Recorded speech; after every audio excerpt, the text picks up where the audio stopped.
meraih puji dan syukur kepada Allah Subhanahu wa Ta'ala yang telah memberikan begitu banyak rezeki kepada kita, terutama nikmat iman, nikmat Islam, nikmat sehat, nikmat kesempatan, sehingga kita bisa berkumpul di tempat yang mulia ini. Salawat dan salam kita haturkan kepada junjungan kita Nabi Muhammad SAW serta keluarga dan para sahabatnya. Semoga kita bisa terus mengikuti ajaran beliau dan istiqomah sehingga akhirnya sampai akhir zaman sehingga tetap kita bersama. Amin. Bapak Ibu yang dimuliakan Allah, alhamdulillah pada kesempatan ini kita Ustaz kita yaitu Bapak Ustaz Haji Muhammad Tasdik Hasmi yang berada di sekitar kita. Kami mohon maaf tidak bisa mengimami karena ada sedikit gangguan. Dan tema yang akan dibawakan pada pagi hari ini adalah memahami makna amanah. Untuk tidak berlama-lama, mari kita mulai saja dengan membacakan Al-Fatihah. Al-Fatihah. Bismillahirrahmanirrahim. Ar-Rahmanirrahim. Maliki yaumiddin. Iyyaka na'budu wa iyyaka nasta'in. Ihdinas siratal mustaqim. Ada beberapa yang disampaikan.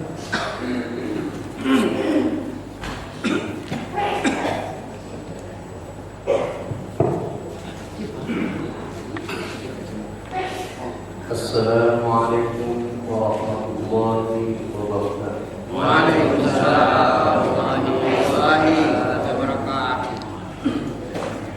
Innal hamdalillah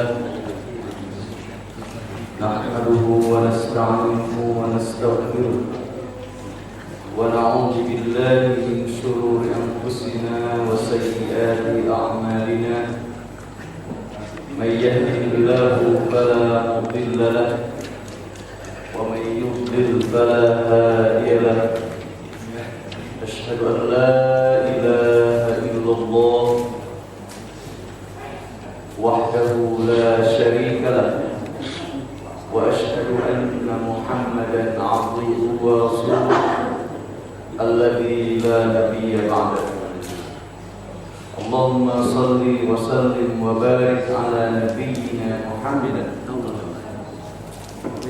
sallallahu alaihi wa alihi wa sallam wa ala alihi wa sahabatihi wa man tabi'ahum bi ihsanin ila yaumil amma ba'd. Hadirin hadirat Bapak Ibu yang dirahmati Allah Subhanahu wa taala. Alhamdulillah kita senantiasa bersyukur kepada Allah Subhanahu wa taala yang pada pagi yang berbahagia ini masih memberikan kesempatan kepada kita semua untuk bisa hadir di masjid ini guna melaksanakan salah satu kewajiban kita, yaitu mencari ilmu. Barangkali ada banyak hal yang belum kita ketahui. Dengan kita hadir di sini, mudah-mudahan ketidaktahuan kita itu bermanfaat untuk menjadi hamba Allah Subhanahu wa taala yang sempurna karena ilmu tersebut. Salawat dan salam tidak pernah lupa kita panjatkan, aturkan kepada suri tauladan umat manusia Muhammad bin Abdullah sallallahu alaihi wasallam, juga istri dan keluarganya, para sahabatnya dan umat Islam yang senantiasa istiqomah di jalan. Bapak Ibu yang dirahmati Allah Subhanahu wa taala, Tema yang akan kita bahas pada kesempatan berbahagia ini adalah bagaimana Al-Quran Karim dan hadis-hadis Rasulullah SAW menjelaskan tentang makna dari al-amanah. Allah Subhanahu wa taala di dalam surat An-Nisa ayat 58 berfirman, A'udzu billahi minasyaitonir rajim. Innallaha ya'murukum an tu'addul amanati ila ahliha. Al-ayat. Sesungguhnya Allah Subhanahu wa taala menyuruh kalian untuk menunaikan amanah kepada pemilik. Akan tetapi barangkali kewajiban kita untuk menunaikan amanah ini belum begitu lengkap pemahaman kita untuk bisa menunaikan kewajiban kita melaksanakan amanah ini. Hal itu terkait dengan pemahaman kita yang barangkali masih dangkal terkait dengan amanah itu. Bagaimanakah hakikatnya? Allah Subhanahu wa taala, Bapak Ibu yang dirahmati Allah, menjelaskan di dalam Al-Qur'an Karim surat Al-Mu'minun ayat 8, sesungguhnya amanah itu adalah sifat dari sekian banyak sifat orang-orang yang beriman yang akan senantiasa dibimbing hidayah Allah Subhanahu wa taala dalam kehidupannya, dan disebut sebagai orang-orang yang senantiasa mendapatkan keberuntungan, kesuksesan. Allah Subhanahu wa taala mengawali surat Al-Mu'minun berfirman, qad aflahal mu'minun. Sungguh beruntung, telah sukses orang-orang yang beriman. Siapakah mereka? Salah satunya adalah walladzina hum li amanatihim wa 'ahdihim ra'un. Orang-orang beriman yang sukses, yang senantiasa mendapatkan kemenangan adalah mereka-mereka yang senantiasa melaksanakan, menunaikan amanah sesuai dengan kemestiannya.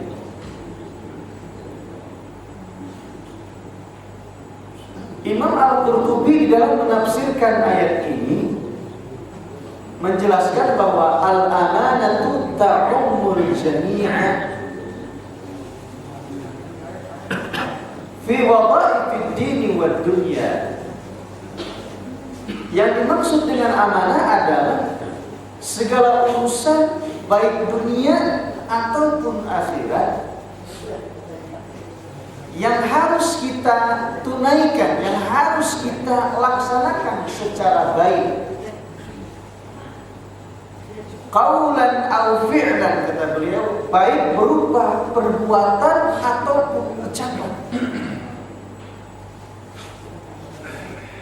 Itulah amanah yang disebutkan oleh Al-Imam Al-Qurtubi dalam tafsirnya Al-Jami' li Ahkamil Quran, bahwasanya amanah sekali lagi menurut beliau segala sesuatu yang harus kita laksanakan, baik urusan tersebut terkait dengan dunia ataupun akhirat, baik dalam bentuk ucapan ataupun perbuatan. Apabila kita melaksanakan perbuatan dan ucapan baik terkait dengan dunia dan akhirat sebagaimana mestinya, sebagaimana dituntut oleh Al-Quran dan Sunnah Rasulullah SAW, maka kita berarti telah amanah. Karena apa? Karena amanah itu segala tuntutan yang dititahkan Allah Subhanahu wa Ta'ala kepada kita, baik saat kita di dunia ataupun tuntutan untuk kelak di akhirat, baik dalam bentuk ucapan ataupun perbuatan. Bapak Ibu yang dirahmati Allah Subhanahu wa Ta'ala,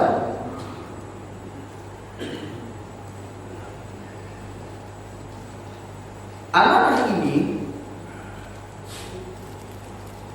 adalah sebagai sesuatu yang Allah Subhanahu wa Ta'ala pernah tawarkan tidak langsung kepada manusia, tetapi terlebih dahulu kepada bumi dan langit.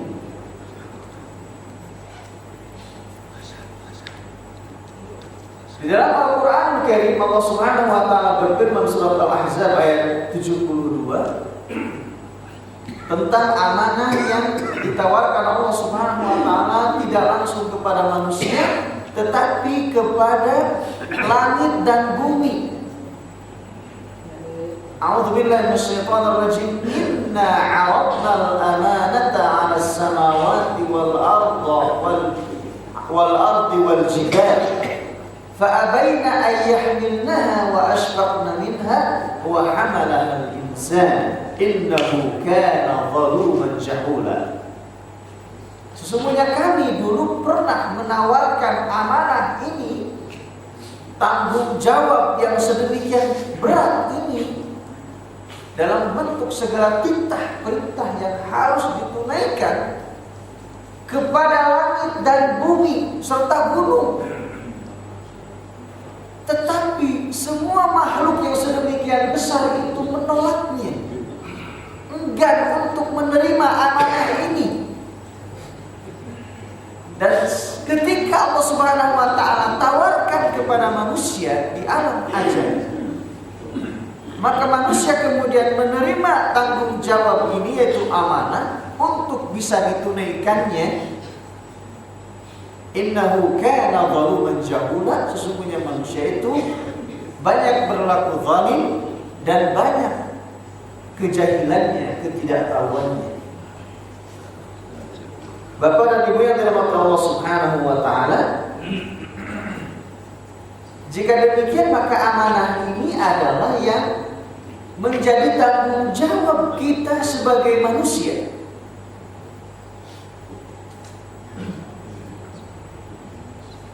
Di mana amanah ini disebutkan di dalam sekian banyak Al-Quran Karim sebagai sifat dari sekian sifat-sifat baik para nabi dan rasul-rasul Allah Subhanahu wa Ta'ala.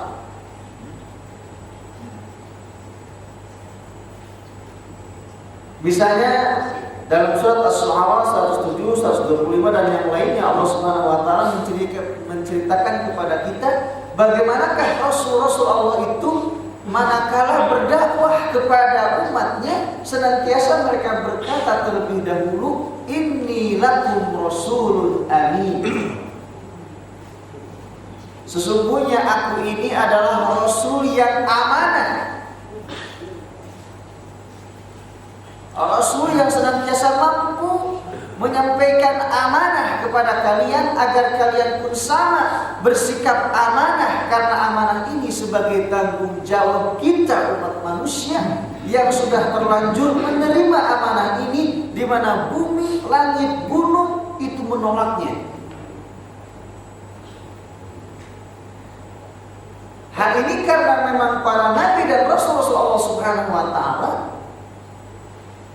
yang telah mendapatkan seleksi Allah Subhanahu wa Ta'ala untuk menjadi pemimpin umat manusia, jelas harus menjadi panutan bagi umatnya. Kalau seandainya pemimpin umat ini tidak menjadi panutan, tidak menjadi uswatun hasanah bagi orang-orang di bawahnya, maka tentu saja tidak akan pernah menuai keberhasilan dakwahnya. Maka salah satu sifat terpenting dari para pemimpin dunia, terlebih para nabi dan rasul-rasul Allah, adalah Al-Amin.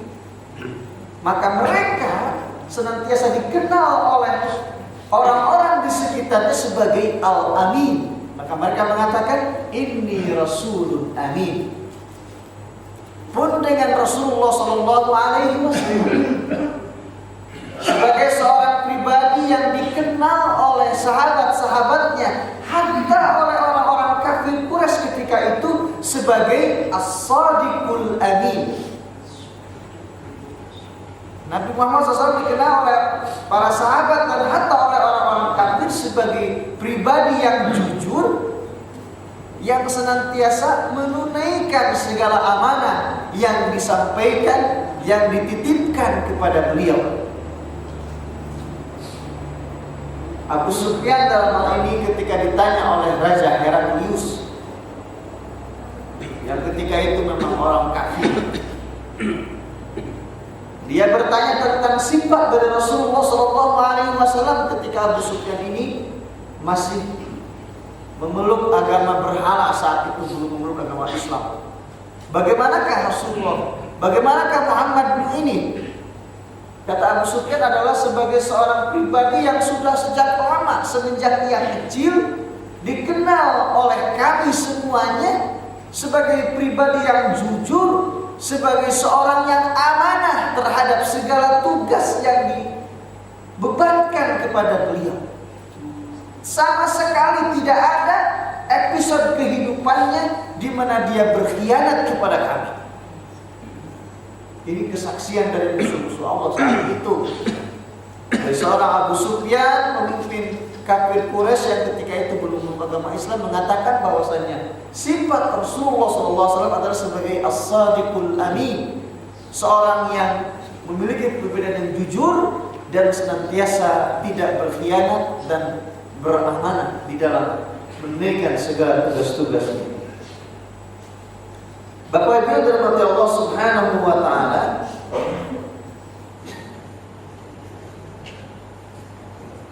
amanah ini adalah sebagai perkara dari sekian banyak perkara yang menjadi wasiat Nabi SAW ketika beliau melaksanakan haji wada. Haji wada ini haji terakhir beliau, yang setelah itu 3 bulan kemudian dalam beberapa riwayat itu meninggalkan dunia. Salah satu yang dia ungkapkan, sallallahu alaihi wasallam ungkapkan di dalam hadis riwayat Imam Bukhari adalah mengatakan, wa man kanat indahu amanatun falyu'addiha. Wahai sekalian manusia, siapa yang pada dirinya ada amanah, maka tunaikanlah, kembalikanlah amanah itu kepada orang yang memilikinya. Ketika kita dititipi sesuatu, diberikan tanggung jawab sesuatu oleh umat yang sedemikian besar, maka kembalikan amanah itu sesuai dengan kemestiannya. Begitulah Nabi kita SAW sebelum wafatnya berwasiat kepada para sahabat untuk senantiasa menunaikan amanah ini. Bapak Ibu dari Allah Subhanahu wa taala, di dalam beberapa hadis pun Rasulullah SAW misalnya menjelaskan kepada kita semua bahwa amanah itu adalah sebagai tanda bahwasanya seseorang itu benar-benar beriman kepada Allah Subhanahu wa taala. Jadi untuk kita mengetahui siapakah orang yang imannya benar, yang akhlaknya baik, itu bisa kita tandai orang tersebut amanah atau khianat.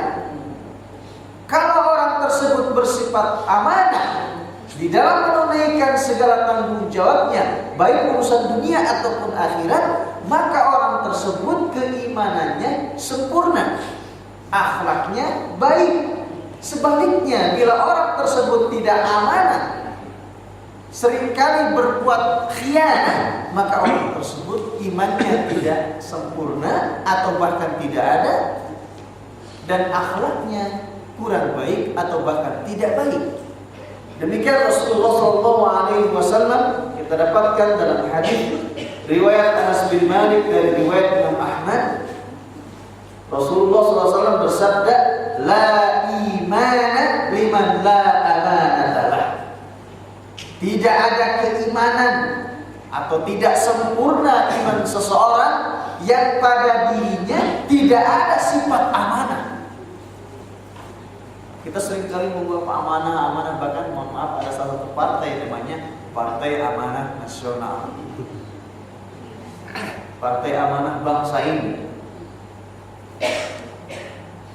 Bapak Ibu dari Allah Subhanahu wa taala,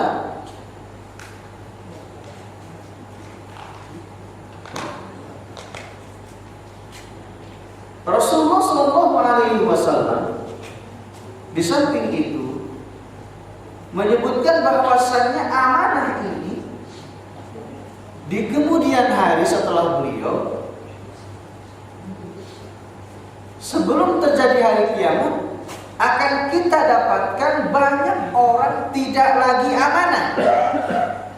Bahkan pemimpin-pemimpin yang kita banyak berharap kepadanya pun tidak bersifat amanah dengan tugas-tugasnya, dengan segala yang dibebankan kepada dirinya. Orang yang kita hormati, orang yang kita kenal secara baik, itu ternyata benar-benar tersebarkan aibnya karena dia khianat kepada umat Islam. Dalam hal ini Rasulullah SAW bersabda, "Yanamur rajulun naumata." Kelak akan ada seseorang itu yang tertidur. Fatuqbadul amanatu min qalbihi, maka kemudian amanah itu terlepas dari hatinya. Rasulullah SAW menjelaskan seperti ini sampai-sampai fayadallu atharuha, bahkan bekas-bekas amanah itu tidak nampak di dalam wajahnya. Tidak ada perasaan malu yang kentara di hadapan kita dari apa yang dia lakukan sebagai perbuatan khianat kepada umat ini. Nah, tanda-tanda kiamat akan terjadi, kehancuran umat Islam akan terjadi, kehancuran suatu komunitas akan terjadi manakala pemimpinnya memang sudah berkhianat kepada orang-orang yang ada di bawah. Naudzubillah subhanahu wa ta'ala. Bapak Ibu yang dirahmati Allah Subhanahu wa taala, itulah salah satu dari penjelasan Al-Qur'an dan Sunnah tentang makna amanah. Amanah dalam kehidupan kita sehari-hari ini ada banyak cakupannya Bapak Ibu. Yang pertama, al-amanatu fil ibadah, amanah dalam beribadah kepada Allah Subhanahu wa taala. Ibadah yang dimaksud adalah ibadah mahdhah, yaitu sholat, zakat, puasa, haji dan umrah, atau berbuat baik kepada kedua orang tua, atau menunaikan syahadat dengan segala konsekuensinya. Itulah yang dimaksud dengan al-amanatu fil ibadah. Dalam hal ini misalnya sholat, segala tanggung jawab kita sebagai seorang muslim, yang pertama kali adalah memang as-salatu, yaitu sholat. Sholat adalah sebagai amanah yang harus ditunaikan oleh setiap muslim manakala umurnya sudah mencapai akil dan baligh. Oleh karena itu maka Rasulullah SAW menyuruh kepada orang tua, kepada kita semua ini, untuk mengenalkan sholat sebagai amanah dari Allah Subhanahu wa taala untuk kita tunaikan. Itu semenjak anak kita mencapai usia 7 tahun. Kata Rasulullah, "Muru abna'akum bis-sholati li sab'in." Perintahkan oleh kamu anak-anak kamu itu untuk melaksanakan sholat saat mereka menginjak umur 7 tahun. Kalau bahasa kita sekarang sudah masuk 1 SD, kira-kira begitu. Sudah kita perintahkan anak kita untuk melaksanakan sholat dari semenjak subuh, zuhur, asar, maghrib, isya. 5 waktu itu kita perintahkan untuk sholat dan sholat. Bahkan sebelum umur 7 tahun sudah kita kenalkan anak-anak kita itu untuk dibawa ke masjid kalau memang anak-anak kita tidak mengganggu. Kita kenalkan oleh keluarga kita bagaimanakah sholat yang 5 waktu itu dan berikut sholat sunat yang lainnya. Bila mana di keluarga kita termasuk keluarga yang memang amanah dengan sholat itu, maka insya Allah anak itu tidak akan sulit di kemudian hari untuk menunaikan amanah sholat ini. Maka saat anak kita mencapai usia 10 tahun Bapak Ibu, dan memang ia sudah kita ajarkan sholat tetapi enggan untuk melaksanakan sholat. Kalaupun dia sholat, kadang sholatnya hanya zuhur, hanya asar, setelah itu tidak. Maka kata Rasulullah SAW, wadribuhum li'ashra. Boleh kita pukul anak kita itu saat 10 tahun tidak mau juga sholat. Karena apalagi sekarang dengan makanan yang serba kimia ini, ada anak-anak perempuan kita yang 10 tahun sudah haid. Jadi ketika Rasulullah mengatakan pukullah anak kita saat 10 tahun enggan juga sholat, itu sebagai pembelajaran untuk supaya amanah ini, yaitu amanah menyembah Allah dalam bentuk sholat ini, tertunaikan dengan sangat baik oleh anak kita, di mana kita sebagai penanggung jawabnya. Boleh kita pukul anak kita dengan pukulan yang menjerakkan, menakutkan sebelum dipukul oleh Allah kelak di yaumul akhir, di hari kiamat nanti. Lalu kemudian pukulannya seperti apa? Pukulannya adalah darbun ghairu mubarrih, kata Rasulullah. Kata para ulama, yaitu pukulan yang memang tidak membuat anak kita itu cacat tentunya. Salah satunya adalah wala tadribil wajha, kata Rasulullah, jangan kau memukul wajah. Makanya kalau pertandingan tinju ya, atau sekarang kan lagi musim tinju bebas, tinju Thai boxing dan sebagainya, itu sudah menyalahi sebetulnya. Karena wajah kita yang semestinya dihormati, tapi dalam olahraga tersebut justru yang dilukai kan begitu. Nah, Rasulullah SAW, kalaupun kita harus menghukum anak kita supaya dia tahu bahwa amanah pertama yang harus dia tunaikan sebagai seorang muslim adalah sholat, itu pukul anak kita dengan pukul yang membuat dia takut akan Allah Subhanahu wa taala, bukan kita. Takut akan Allah Subhanahu wa taala. Maka pukulnya kakinya misalnya ya.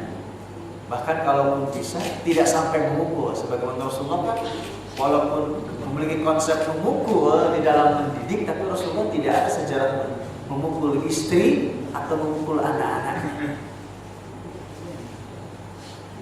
Yang luar biasa dari seorang Nabi SAW adalah Rasulullah di dalam Al-Quran dan Sunnah dibolehkan seorang suami memukul istri manakala dia melakukan usyuz, membangkang suaminya. Boleh seorang suami memukul istrinya dengan syarat tidak memukul wajahnya, sebagai upaya pendidikan.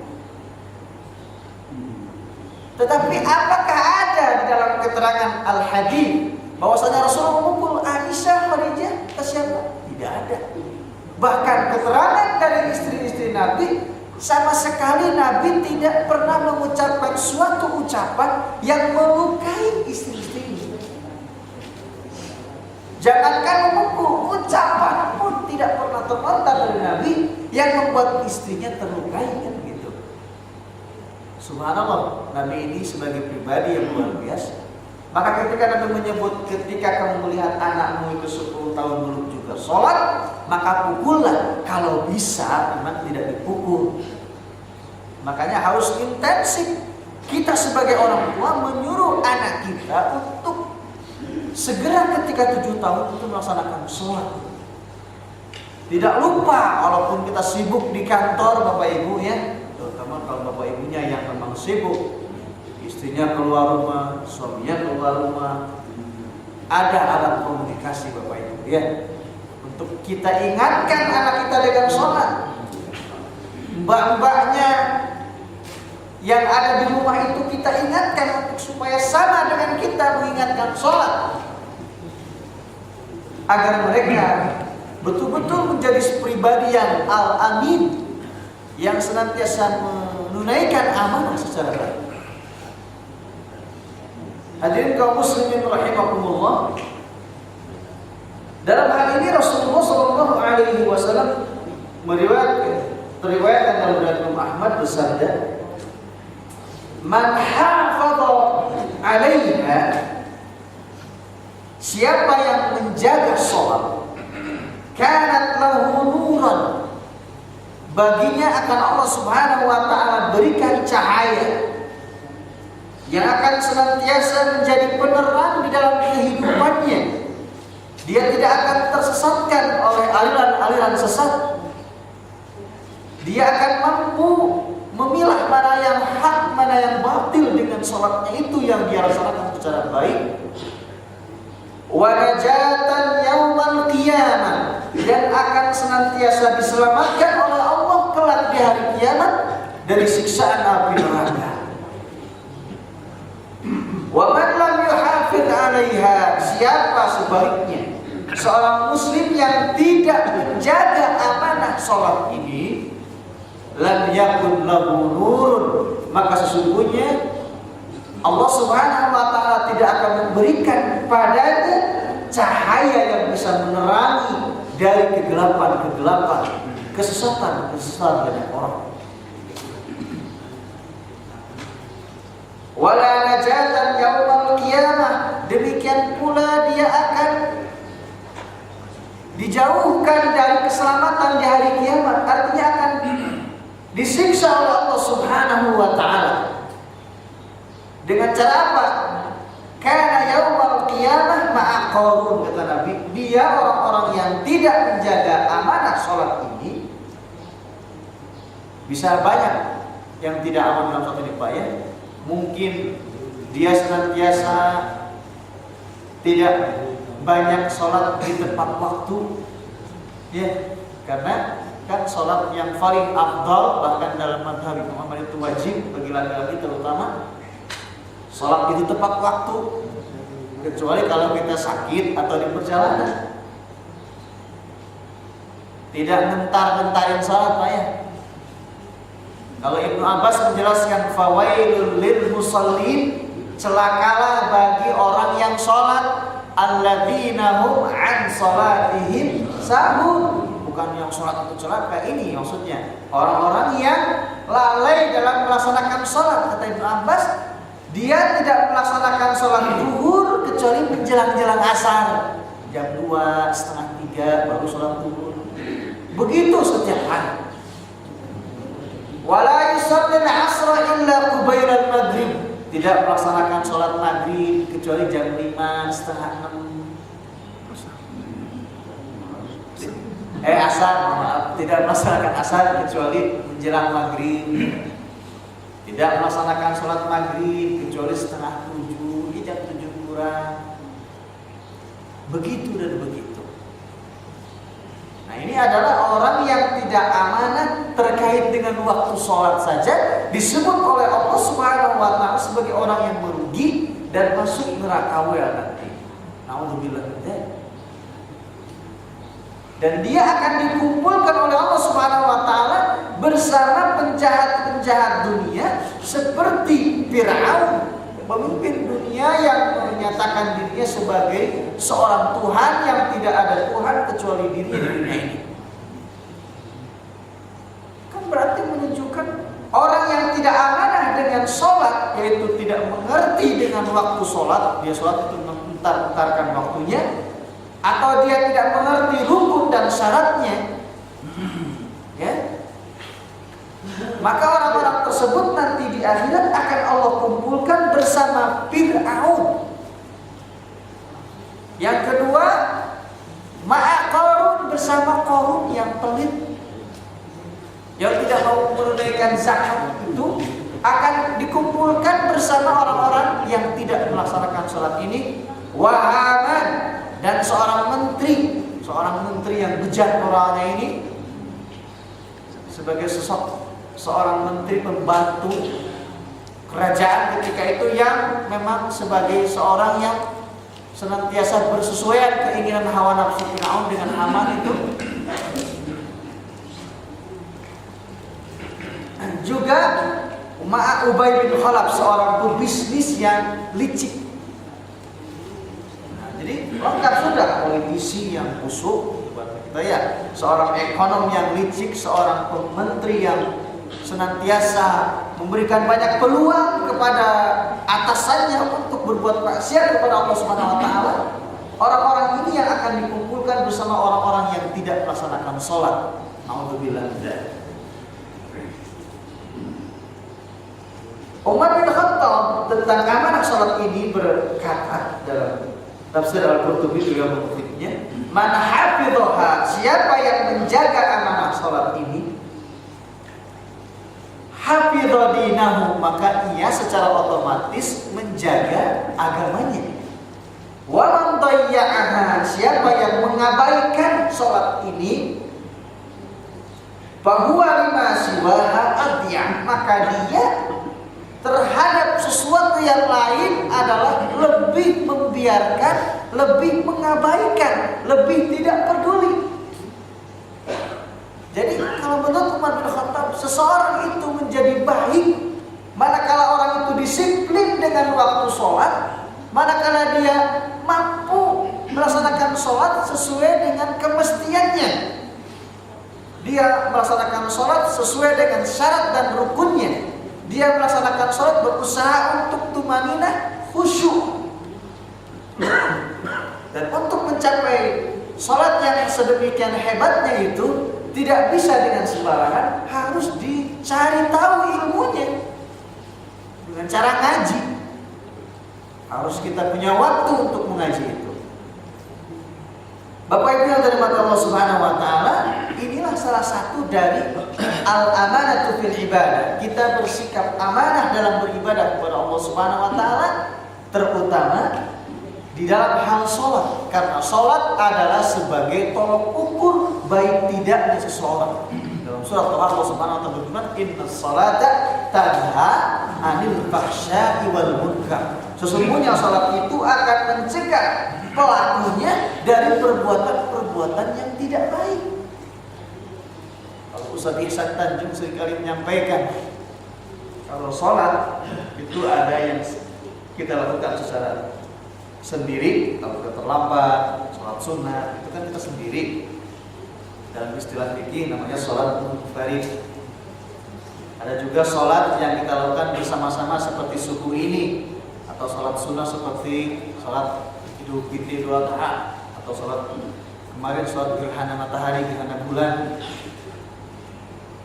Maka menurut kacamata sholat toha ini, sejatinya sholat yang kita lakukan sendiri itu mampu mengerem diri kita secara pribadi dari perbuatan-perbuatan maksiat saat kita sendirian, tidak bersama orang lain. Di kantor saat kita sendirian, jabatan kita jabatan yang basah katanya ya, kita sendirian nih bisa mengotak-atik angka.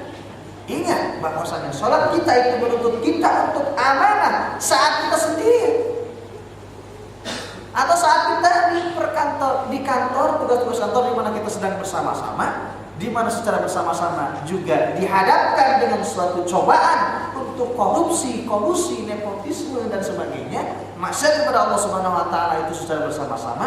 Kalau kita setiap hari melaksanakan sholat berjamaah, sejatinya Bapak Ibu, sholat kita yang berjamaah itu mampu menolak segala kemaksiatan yang saat itu kita sedang berjamaah. Tapi kalau sholatnya jalan setiap hari, baik munfarid ataupun berjamaah, tapi maksiat juga tetap jalan, STMJ ya katanya, sholat terus maksiat jalan, maka sesungguhnya sholat itu masih ada tanda tanya besar harus kita evaluasi di balik sholat berjamaah dan sendirian yang setiap hari kita lakukan. Jika kemaksiatan itu terus masih saja doyan kita lakukan. Bapak Ibu yang dirahmati Allah Subhanahu wa taala, pun demikian dengan zakat. Bapak Ibu, karena kita sebagai makhluk Allah Subhanahu wa taala yang dilahirkan ke dunia itu dalam kondisi yang dhaif, yang tidak memiliki apa-apa ketika lahir ke dunia, sehelai baju pun tidak, ditandai dengan seorang bayi lahir ke dunia dengan telanjang, dan nanti akan dihadapkan ke pengadilan Allah dalam kondisi telanjang pula, kecuali amal salih dan amal salah yang kita akan bawa di pengadilan Allah Subhanahu wa taala itu. Maka oleh karena itu kita harus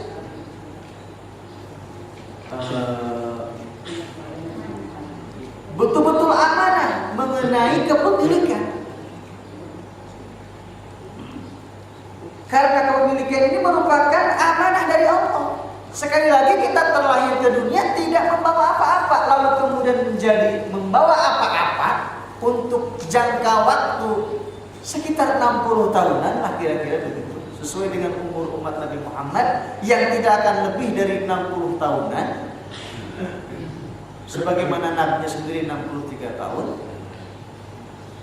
Maka harta yang ternyata lebih dalam kacamata Islam, harta-harta tertentu, tidak semuanya harta, bila sudah mencapai nisab ukuran dalam zakat dan kita kuasai secara sempurna, tidak bolong-bolong penguasaannya itu selama 1 tahun, maka harus kita tunaikan zakatnya. Itulah orang yang amanah dengan harta yang Allah titipkan kepadanya. Tidak pernah lupa untuk menghitung-hitung kalau dia bisnis. Kalau dia sebagai seorang pekerja yang kemudian kalau dikumpulkan harta itu selama setahun juga mencapai nisab emas, maka dia keluarkan zakatnya itu. Itulah yang disebut dengan al-amanatu fil ibadah, amanah dalam beribadah. Karena harta yang dia miliki itu adalah merupakan titipan dari Allah Subhanahu wa taala yang harus dibersihkan dari hal-hal yang memang barangkali kita tidak pernah menyadari bahwa kita memperoleh harta itu tidak secara benar. Maka dengan kita mengeluarkan zakatnya, insya Allah mudah-mudahan Allah Subhanahu wa taala menjadikan harta yang kita jadikan sebagai sumber untuk menghidupi anak istri itu adalah betul-betul halal dan baik. Bapak Ibu yang dirahmati Allah Subhanahu wa taala, itulah amanah yang pertama. Banyak sekali amanahnya. Waktunya terbatas. Saya sebutkan satu lagi saja.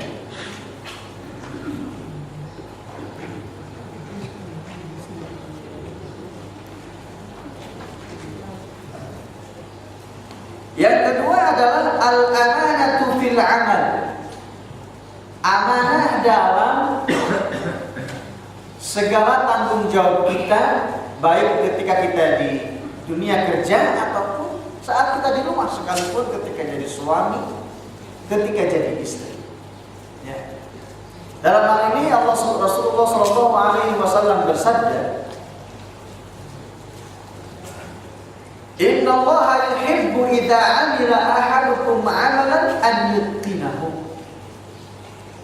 Sesungguhnya Allah Subhanahu wa taala menyukai salah seorang di antara kamu bila melakukan suatu pekerjaan itu mengitqonkannya. Itqon ini lebih tepat dalam dunia kerja itu profesional. Jadi kalau kita diserahi tanggung jawab di kantor, apa saja tanggung jawab kita itu, dari semenjak direksi sampai kelas bawah seperti cleaning service barangkali, kalau kita bekerja secara itqon, secara profesional, sesuai dengan kemestiannya, tepat waktu dan disiplin dengan segala yang menjadi aturan di kantor, maka orang tersebut berarti telah melaksanakan amanah. Dan tadi saya sebutkan di awal definisi amanah itu baik terkait dengan ucapan, perbuatan, dunia akhirat. Seorang muslim apalagi Sebagai seorang yang bekerja di suatu perusahaan atau di kantor, di apa saja ketika dia menjadi seseorang yang bertanggung jawab terhadap tanggung jawab tertentu, kalau dia betul-betul tanggung jawab, maka itulah orang yang amanah. Kalau orang itu disuruh untuk datang ke kantor, sebagai aturan di kantor jam 8 harus jam 8. Kalau ternyata dia datang jam 9 dan dia karena mungkin salah satu dari mereka yang seringkali melanggar aturan-aturan tersebut dan tidak diapa-apain karena mungkin kedekatannya dengan seseorang atau yang lain-lain, maka itu berarti tidak amanah, kira-kira seperti itu. Termasuk manakala kita di rumah sebagai seorang suami, sebagai seorang istri. Sebagai seorang suami, kita bertanggung jawab sebagai seorang suami dengan hal-hal yang terkait dengan istri dan anak-anak. Apabila kita mengerti betul apa tanggung jawab suami dan apa tanggung jawab kita sebagai seorang bapak untuk anak-anak kita di rumah, maka orang tersebut berarti sudah melaksanakan amanah secara baik. Begitupun sebagai seorang istri mengerti apa kewajiban dan hak-hak yang harus ditunaikan sebagai seorang istri untuk suami dan anak-anaknya di rumah saat suaminya tidak ada, maka istri itu adalah berarti termasuk istri yang amanah. Dalam hal ini Rasulullah SAW bersabda, kullukum ra'in wa kullukum mas'ulun an ra'iyatihi. Setiap dari kamu itu adalah sebagai seorang pemimpin yang akan dimintai pertanggungjawaban terhadap amanah kepemimpinannya. Tidak ada di antara kita kecuali kita ini adalah sebagai pemimpin. Kita minimal di rumah sebagai pemimpin bagi anak istri kita. Begitupun ibu-ibu ketika bapaknya tidak ada adalah sebagai pemimpin untuk anak-anaknya untuk memanage apa yang ada di rumah saat suaminya tidak ada. Itulah yang akan dimintai pertanggungjawaban oleh Allah Subhanahu wa taala terkait dengan tugas atau amal-amal yang harus ditunaikan di dalam kehidupan dunia ini.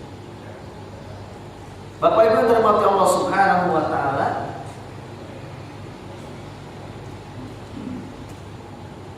terakhir saya ingin menjelaskan tentang kisah seseorang dari Bani Israel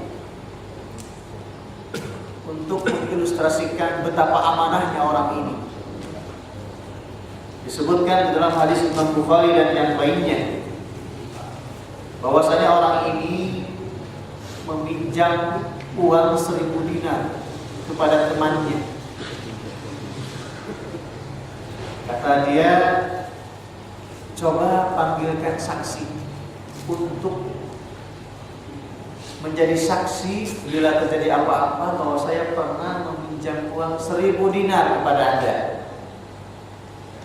Kata dia, wa kafa billahi syai'. Tidak perlulah. Allah saja cukup menjadi saksi untuk utang piutang kita ini. Kalau begitu benar nih kalau bahasa kita. Cukup Allah saja yang menjadi saksinya. Wa kafa billahi syai'. Maka orang ini kemudian mengambil uang 1000 dinar ini, uang begitu banyak, dan singkat kata orang ini masuk ke perahu dan berlayar jauh ke negeri seberang. Dia bermaksud untuk membayar hutang itu dalam tempo yang sudah ditetapkan berdua. Tapi ketika dia akan kembali ke tempat di mana orang yang menghutanginya ada di situ, berbulan-bulan, bertahun-tahun tidak ada kapal yang membawanya ke tempat di mana orang itu menghutangi dan begitu mudah memberikan piutang kepadanya. Dan dia mengatakan Allah yang menjadi saksi. Keduanya betul-betul amanah, Bapak Ibu.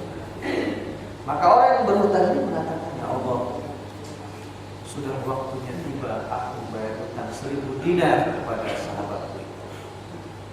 Aku sudah tunggu berkali-kali pergi ke laut, tidak ada juga yang mengantarkan saya ke sana.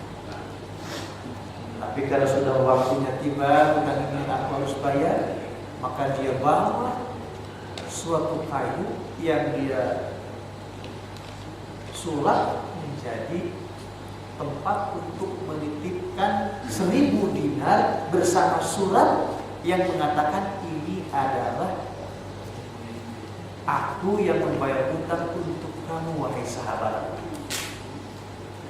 Sembari dia berdoa kepada Allah Subhanahu wa Ta'ala dengan kayu yang dia sulap itu terapung-apung di lautan.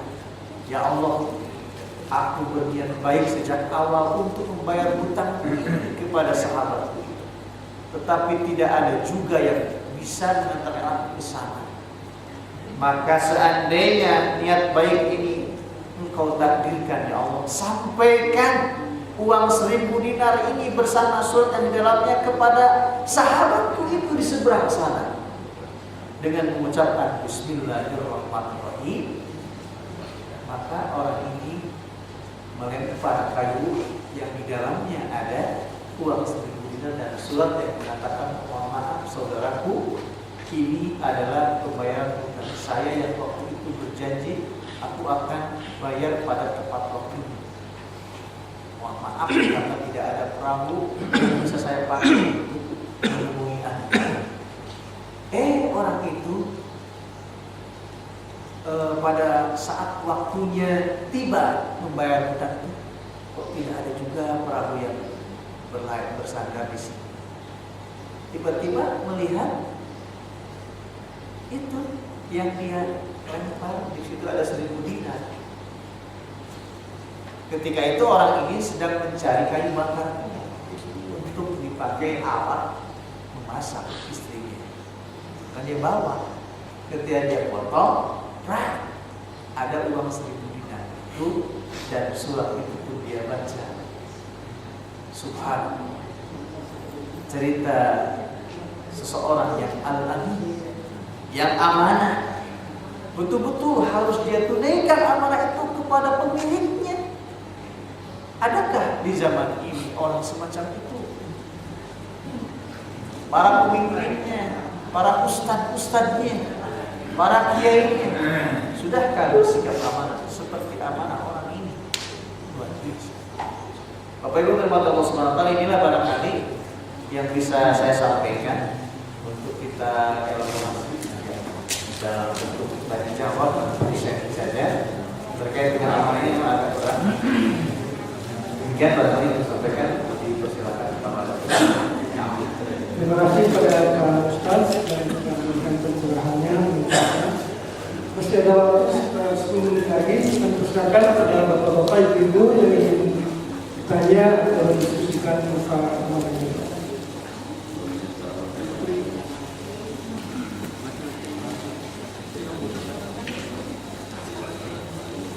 Bismillahirrahmanirrahim. Assalamualaikum warahmatullahi wabarakatuh. Waalaikumsalam.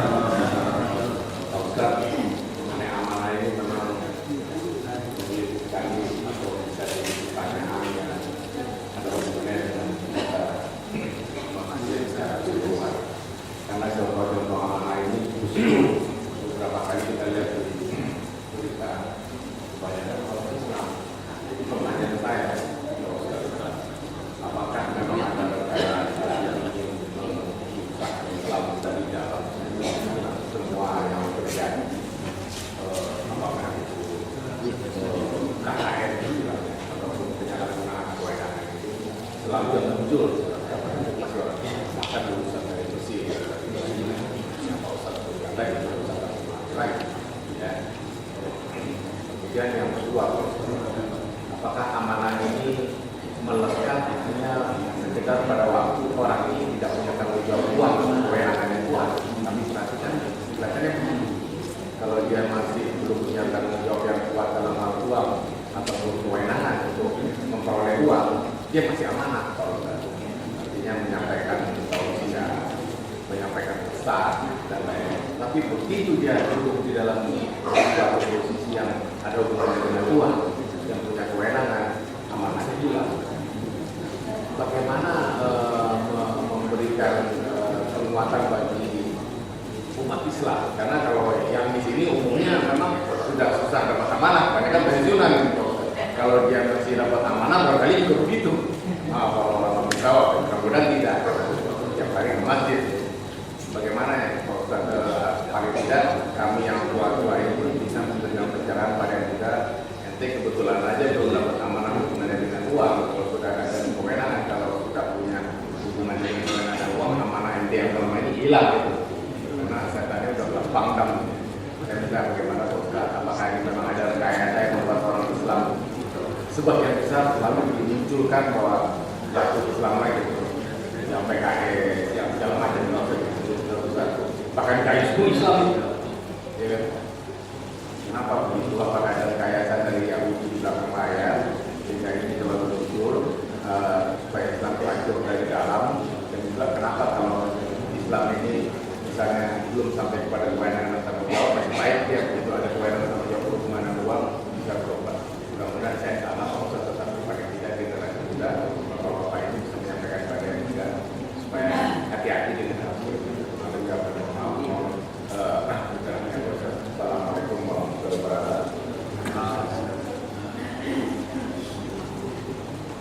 Pertanyaannya baik, tentu saja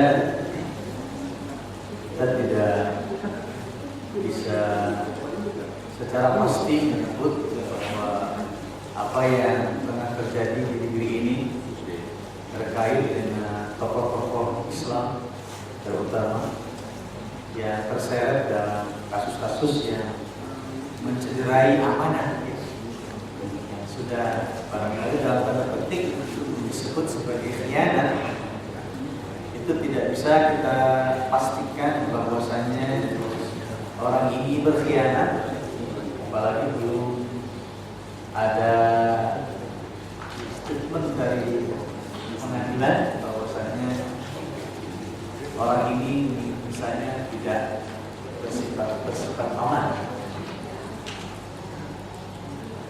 Jadi saya sendiri memang tidak bisa menyebut secara pasti kira-kira bahwa ini merupakan usaha dari non-muslim untuk memberikan stigma negatif kepada halayak bahwasanya Islam itu ternyata tidak benar. Bahkan seorang ustadz sekalipun itu tidak dijamin kebenarannya. Tapi seorang ustadz, maaf misalnya Ustadz Jeffrey yang tadinya narkoba menjadi apa?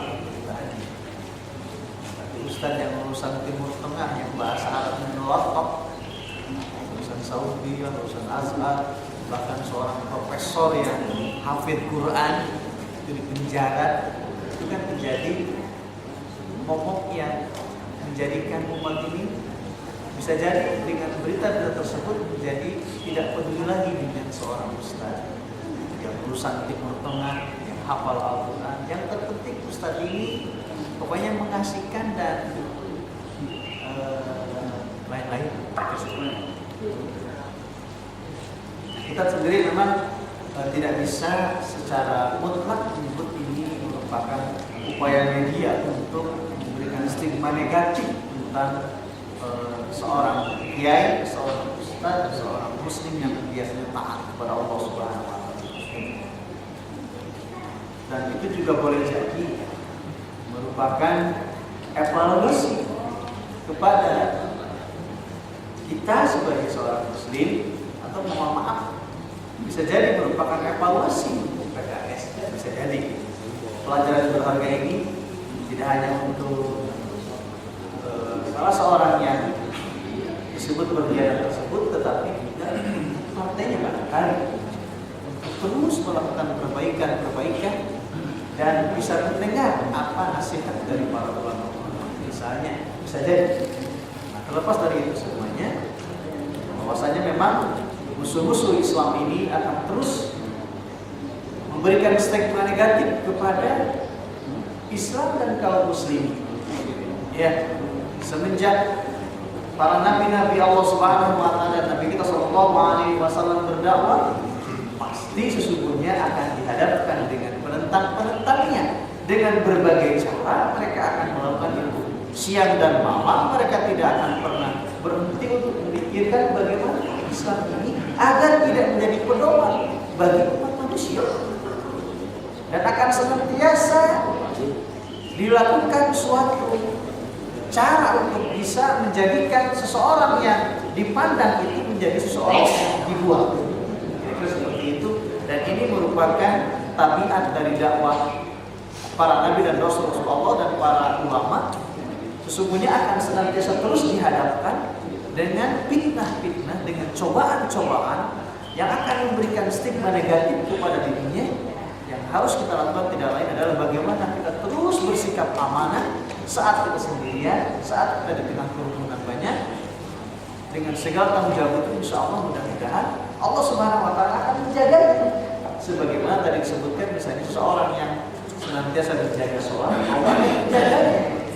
Tetapi bila orang itu tidak bisa menjaga sholat, ya, langsung kepada yang kedua juga. Kalau dia sudah menjadi pejabat publik, sholat juga barangkali tidak tepat waktu lagi, ya. Sebagai anggota DPR, sebagai seorang gubernur, sebagai seorang yang memang memiliki jabatan. Sebelum dia menjabat, barangkali dia sholatnya tepat waktu, dia ngajinya cukup lumayan intensif. Tapi ketika sudah menjadi anggota DPR, menjadi seorang pejabat publik, ngaji juga sudah mulai nampak, sudah mulai berubah. Maka ini merupakan cobaan yang harus kita selesai evaluasi. Seperti pertanyaan ini juga sampai kepada kita, Ustaz, kalau Ustaz memberikan jawab seperti ini, belum tentu Ustaz juga bersifat amanah begitu. Saya tidak diberi amanah itu. Kalau diberi amanah itu, belum tentu saya bisa. Memang begitu. Makanya waktu saya bertemu dengan Dr. Muhammad Suhaili di Bandung, saya pernah bertanya kepada beliau seorang dari Suriah, Muhammad Suhaili, seorang ahli fikih ternama. Kata beliau, bagaimana pendapat Anda kalau saya masuk jadi anggota dewan? Kata dia, Allah tidak atahamkan. Saya pribadi, kalau disuruh untuk menjadi anggota parlemen, menjadi menteri, pejabat-pejabat publik, la atahamkan, kata dia. Saya tidak bisa dan akan menolak. Kenapa? Karena saya sepertinya kalau terawang tidak bisa amanah di dalam menunaikan tanggung jawabnya. Kalau Anda bisa amanah dengan tanggung jawab itu, silakan. Tapi saya secara pribadi sebagai seorang yang mengerti syariat, dibebani tugas seperti ini yang demikian berat, saya tidak akan pernah karena saya tahu diri dan saya tidak bisa.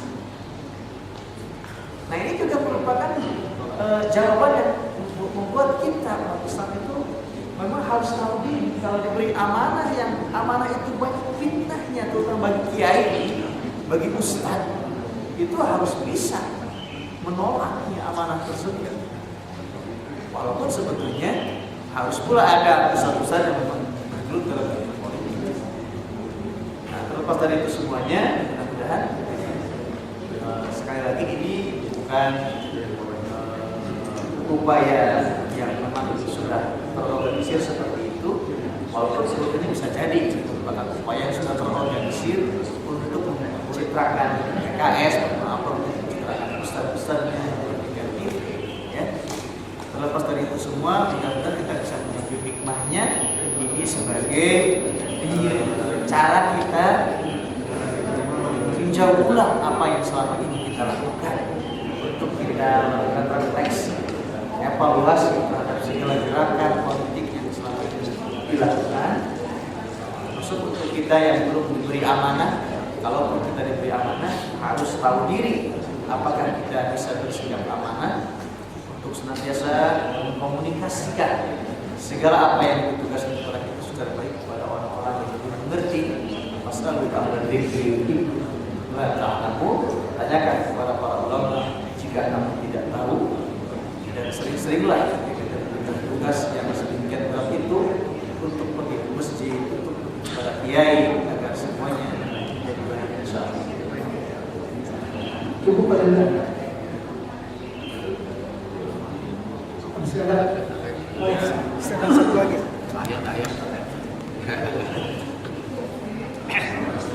Assalamualaikum warahmatullahi wabarakatuh. Waalaikumsalam.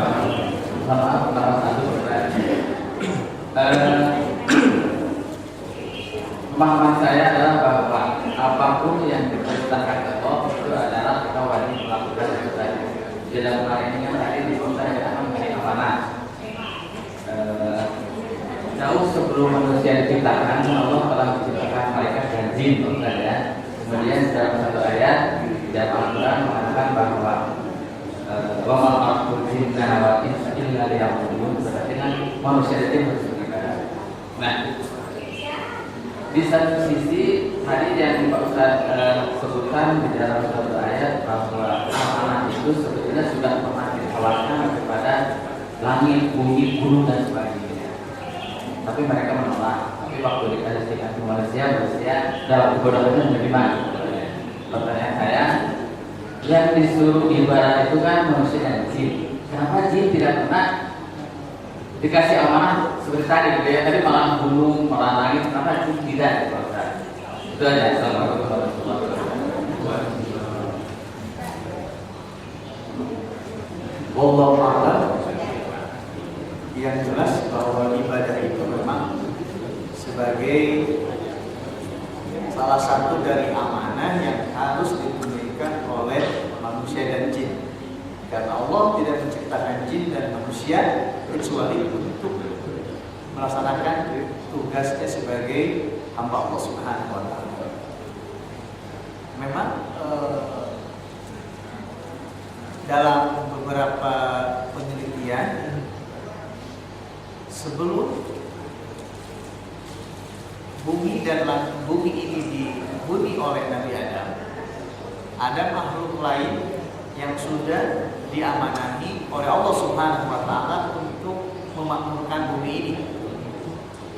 Pendapat pertama mengatakan mereka adalah bangsa jin dari kabilah Qom. Kabilah jin ini yang dulu menghuni bumi ini, yang disebut oleh para malaikat senantiasa berbuat kerusakan dan saling membunuh satu dengan yang lainnya.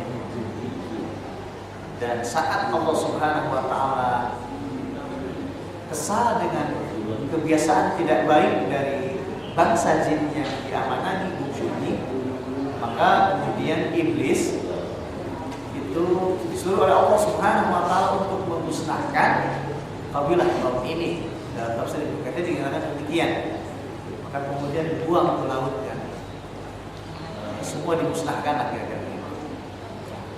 Belakangan ada penemuan dari Dr.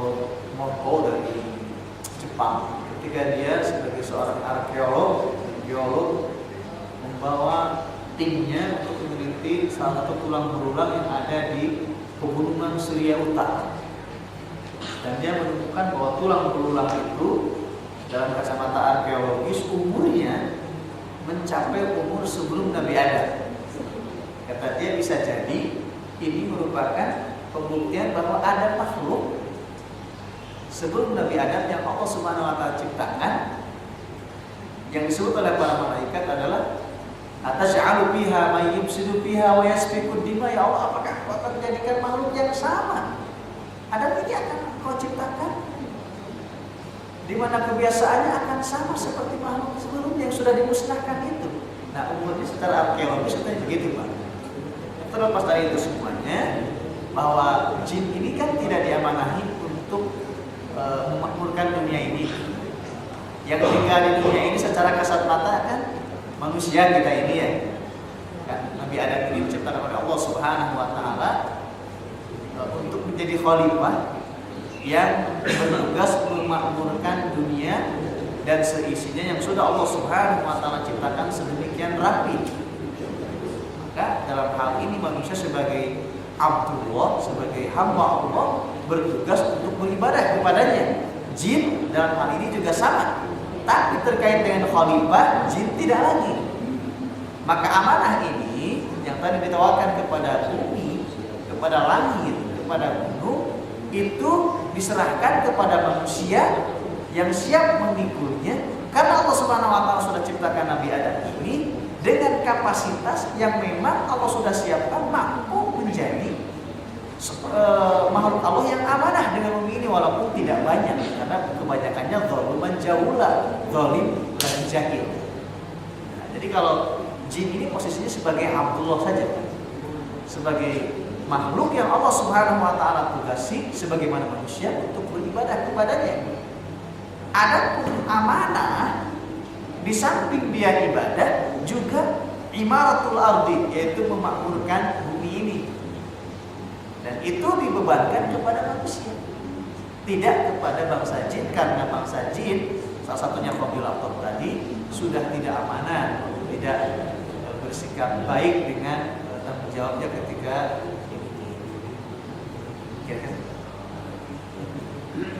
demikianlah sama pada itu. Kalau waktunya sudah habis, maka kita akhiri aja pelajaran ini. Itu dengan doa dan atas segala perhatian dan partisipasinya kami ucapkan terima kasih. Bagi ada kesalahan dari kami, mohon maaf. Dan bagi ada kebenaran, itu akan datangnya dalam rumah. Silakan Pak Ustaz untuk kita doa. Baik, Bapak Ibu yang dirahmati Allah Subhanahu wa taala, marilah kita berdoa kepada Allah Subhanahu wa taala untuk kebaikan kita, anak istri kita, keluarga kita, orang tua kita yang sudah meninggalkan dunia. Alhamdulillah rabbil alamin. Alhamdulillah bersyukur kepada Allah. Ya Rabbana alhamdu kama yanbaghi jalali wajhi sultan. Rabbana innana sami'na munadiyan lil-iman an aminu bi rabbikum fa'amanna. Ya Allah ya Tuhan, sudah kami dengarkan apa yang dinyatakan oleh dalam Al-Quran dan dijelaskan oleh Rasul Muhammad SAW dalam hadis-hadisnya, untuk kami bisa sekuat tenaga melaksanakan secara baik.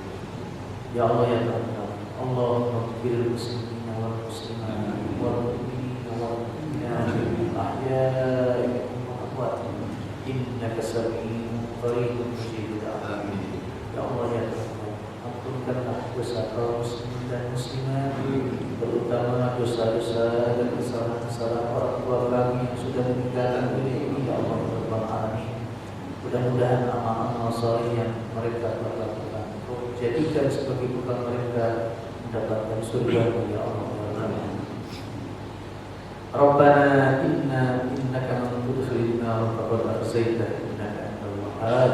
Rabbana la tuzigh qulubana ba'da idh hadaytana wa hab lana min ladunka rahmatan innaka antal wahhab. Ya Allah ya Tuhan, jangan Engkau tergelincirkan hati kami serta Engkau berikan hidayah ilmu ini. Ya Allah, mudah-mudahan Engkau senantiasa berkahi kami dengan hidayah. Allahumma ya Allah, inna nas'aluka imanan kamilan. Ya Allah ya Tuhan, berikanlah kepada iman yang sempurna, akhlak yang baik, untuk bisa melaksanakan ajaran-ajaran secara benar. Rabbana atina fid dunya hasanah wa fil akhirati hasanah wa qina adzabannar. Wa akhir da'wana alhamdulillah.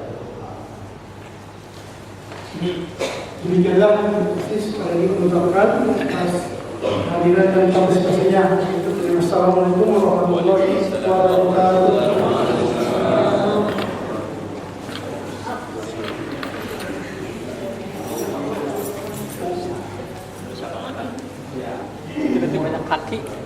Potong.